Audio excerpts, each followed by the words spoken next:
I try my best to dispel this widespread perception that economics is too complicated for non-economists. Actually, it's very strange because people have very strong opinions about everything. Iraq war, gay marriage, does God exist, global warming. You all have very strong views on these things, despite not having a degree in theology, not having a degree in energy economics, not having a degree in international relations. But when it comes to economics, people say, oh yeah, it's for specialists, I don't know. But why? If you can have a very strong view on Iraq or Afghanistan without a degree in international relations, you should have a strong view on government economic policy without a degree in economics. I say that this is only because the economists have been fantastically successful in making people believe that it is actually a lot more difficult than what it really is. So they'll tell you, I could explain it to you, but then you don't understand.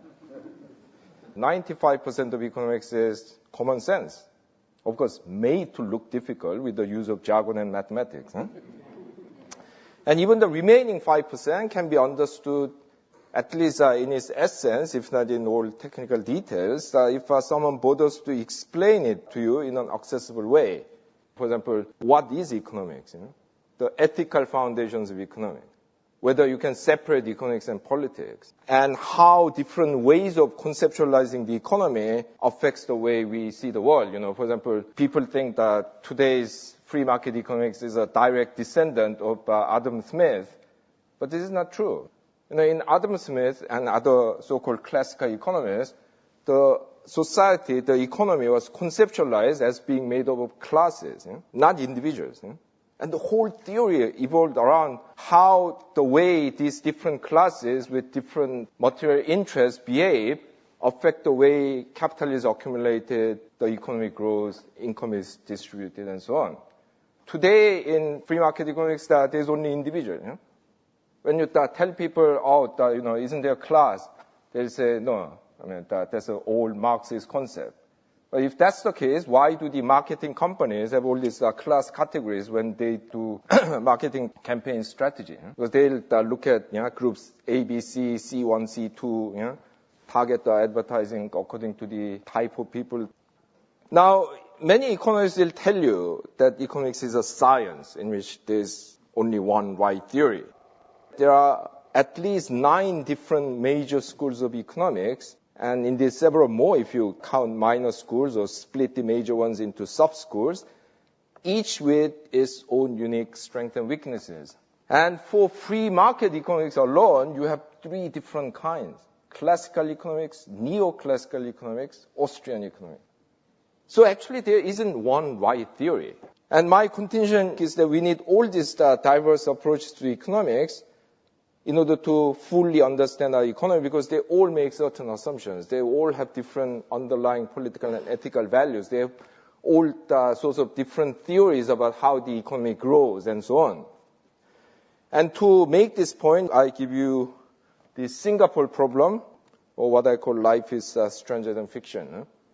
If you read only the financial newspapers like the Wall Street Journal or the Economist magazine, you'll be only told that Singapore succeeded because of its free trade policy and its welcoming attitude towards foreign investors. This is partly true. They did have those things, but you will never be told that Singapore government owns nearly 90% of all the land. 85% of housing is provided by government-owned housing corporation, and a staggering 22% of GDP is produced by state-owned enterprises. So in talking about Singapore, I always tell my students, look, give me one economic theory. It doesn't matter what it is, neoclassical, Marxist, Austrian, Schumpeterian. Give me one economic theory that can explain Singapore. Well, there isn't. So you need to know these different theories to fully understand how a country like Singapore could succeed. So in this regard, my advice is that you should not be a man or a woman with a hammer by learning only one kind of economic theory. Because whatever that theory is, once you believe that one theory is true, like the man with a hammer, you will start to see everything as a nail. So I say that you should get a Swiss knife. In this dominant economic theory that is of today, that is neoclassical theory, people are mainly conceptualized as consumers. And work is considered as what these economists call disutility, that you have to put up with so that you can earn money with which you consume goods and services and then derive pleasure, or what they call utility. That's your aim, deriving pleasure from consumption. But what happens in our workplace fundamentally affects us, not just our immediate physical and psychological well-being, but also our identity and our sense of self-worth and our self-fulfillment. This is why these days in many rich countries, a lot of people are very unhappy compared to, say, a couple of decades ago, despite the fact that they have higher income. Why? Because the work has become more stressful. But then, economists tell you, no, you should be happy. Britain today has 20% higher income than, say, 1975. Why aren't you happy? My book is not just an explanation of economic theories and facts. It's also a discussion about the role of economics in public life. And in this regard, I have 3 sets of observations to make. The first one is never trust an economist. And that includes me. Professional economists that like to say, we know what is correct, No, they don't have a monopoly over truth. I already told you that there are 9 different kinds of economic theory. So the right conclusion depends on which economist you talk to. And I argue that it is entirely possible for people who are not professional economists to have sound judgments on economic issues. I even argue that sometimes their judgments may even be better than those of professional economists because they may be more rooted in reality and less narrowly focused. And I argue that indeed the willingness on the part of the ordinary citizens to challenge professional economists and other experts is a foundation of democracy. If you really believe that all we have to do is to listen to the experts, to listen to the professional consensus of the experts, why do you need democracy? Let self-elected elites appoint each other and run the world. This is why a lot of people are unhappy with the European Union. The second point is the Latin phrase that is apparently written on the walls of the city hall of Gouda, the city in the Netherlands, which is famous for the cheese.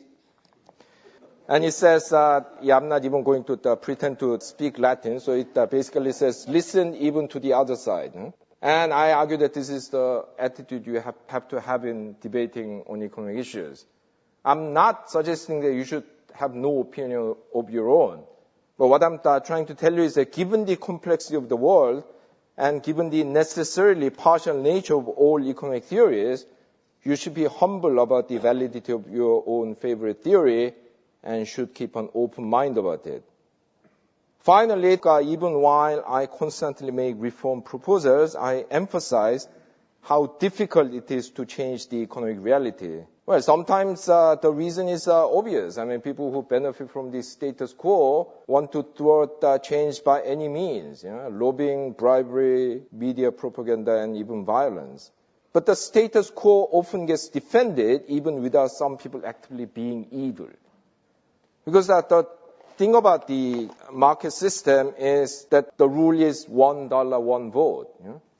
So this means that the ability of those with less money to refuse undesirable options given to them is highly constrained. Also, we can be susceptible to beliefs that are against our own interests. The best example is what happened when Barack Obama tried to reform the American medical insurance system, and there were all these pictures of old pensioners demonstrating against what they call Obamacare, with placards saying things like, "Government hands off my Medicare." Well, except that Medicare is a government program. Well, this is what the Marxists used to call false consciousness, or also known as the Matrix, the movie. But acknowledging the difficulties involved in changing the economic status quo should not make us give up the fight to create a better economy and better society. Yes, changes are difficult, but in the long run, if enough people fight for something hard enough, many impossible things can happen. And don't forget, 200 years ago, if you suggested that America should abolish slavery, you would have been branded at least unrealistic, and that probably loony. 100 years ago, the British government put women in prison for asking for vote. A lot of women actually said, why do we need votes? We have our husbands and brothers to represent our views. Well, this is why I quote Antonio Gramsci, the Italian Marxist, who once said that we need to have pessimism of the intellect, but optimism of the will. Yeah, you have to accept the difficulties of changing the status quo, but you have to believe that this can be done. And finally, as Nelson Mandela used to say, it always seems impossible until it is done.